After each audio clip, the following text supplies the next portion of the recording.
I think watching and observing the train wreck that is Dragon Age the Veilguard is probably much more entertaining than the game itself. This sadly might be the beginning of the end, or maybe just the actual end of the studio as it pertains to BioWare. I would say I would hope not, being that there is such a great history there, so many wonderful games, including Jade Empire. Why does no one bring this one up anymore?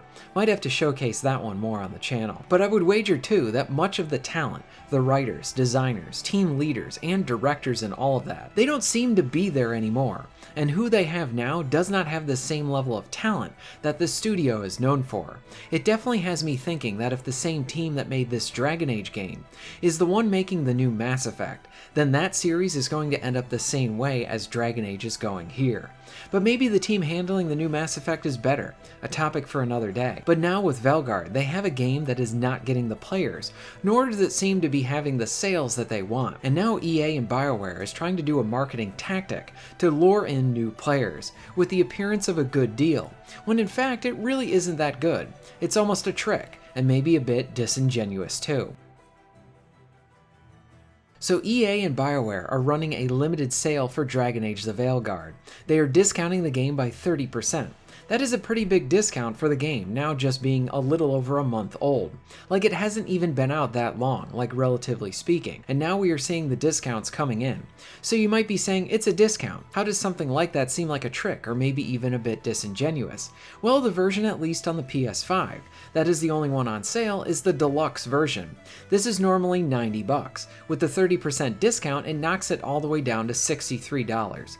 On face value, when you see this thing advertised, like through their current tweet that the Dragon Age Twitter account is pushing, you're like, 30% seems pretty good, and maybe you are someone who is interested in this game. I don't know why you would be, but let's just say you're curious and maybe you want to see if it's really that bad. And this is just me, the writing is just god-awful in that. Don't hurt yourself and play that game. But let's just say that you want to dive in. You then look at that version of the game that's on sale, and it appears to be a good deal. But if you look at the details, this is where it honestly feels like a trick, because what's in the deluxe version seems like a bunch of nonsense, junk, and things you could easily do without while just playing the game. So in the deluxe version, you get a bunch of weapon and armor cosmetics for Rook and your companions. These don't seem like items that are really worth it, and I wouldn't be surprised if you could actually earn some of this stuff while playing the game. The sale might appear to be decent, but it really isn't. I honestly wouldn't be talking about this here, this so-called sale, if it was just the main game, or rather I wouldn't be talking about it in this way, because when you look at what we have here, like you're just getting cosmetics with the deluxe version. That doesn't really cost EA or BioWare much of anything. Paying for that stuff is like giving them free money. It's not like this version nets you with extra quests, actual useful items, or in an alternate reality where you could pay for better writing for the game. I shouldn't really say that part out loud because EA is soon going to be charging for better versions of their game through DLC. Maybe I could pay for the treat to have a better version of Varric and not needlessly kill him off. God, I hate what they did to him and Bianca. This is why through the sale on the deluxe version of the game, it kind of feels deceptive, because they are literally just discounting the overpriced version that didn't really bring much value to begin with, because it's just cosmetic stuff. And now the deluxe is down to the version about around what a regular version of the game would cost, since the base version of the game goes for about $70. So in that sense, you really aren't getting much value here. If the regular version was 30% off, this whole situation would feel a little less deceptive with its marketing. But rather, that game is just not selling well, and they want to try and boost those player counts and sales numbers, while the game is still kinda newish. What is even more odd is that the sale is going on for consoles, so for PS5 and Xbox. On the Xbox, you can buy the base game for $49.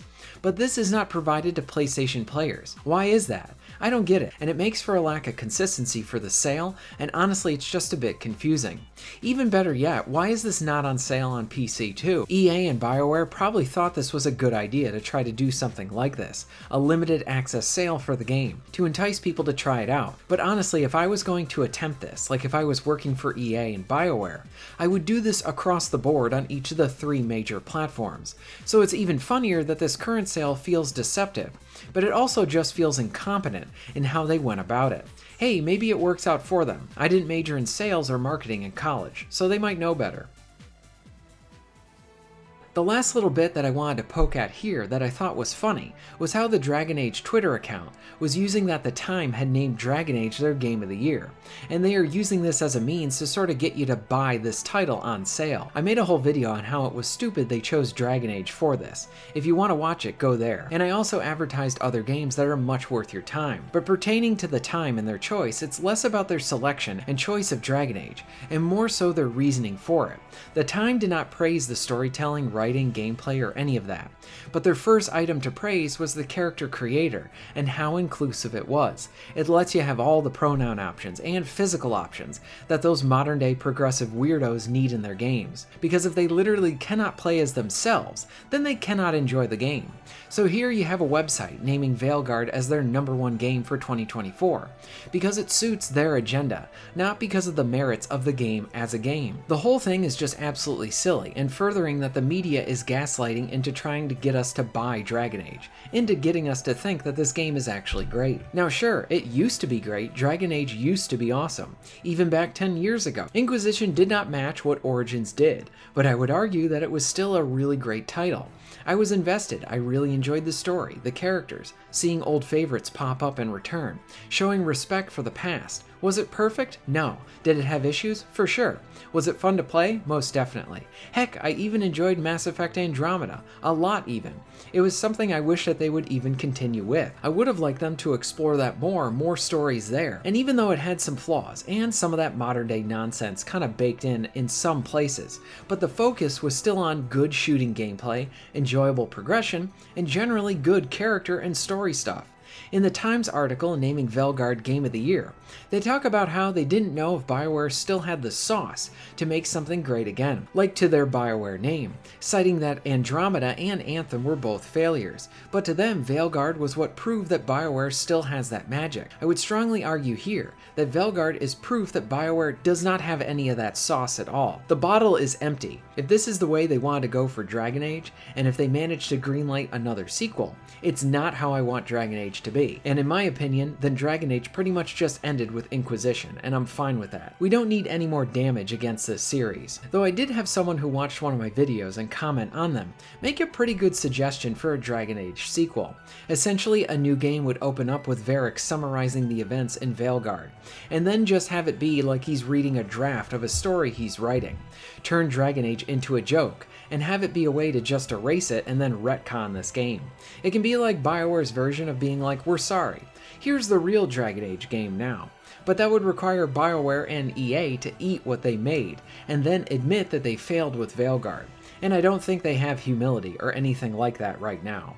What do you think of their current sales tactic? Do you agree with the Time that this game is Game of the Year material? Let me know in the comments down below. If you're interested in supporting the channel, please check out my Patreon page. For just $1 a month, you can help to keep this channel going strong, and this allows me to be able to do more for my awesome audience. Please check out the links in the description and pinned comment for ways to support the channel. And most of all, thank you very much for watching.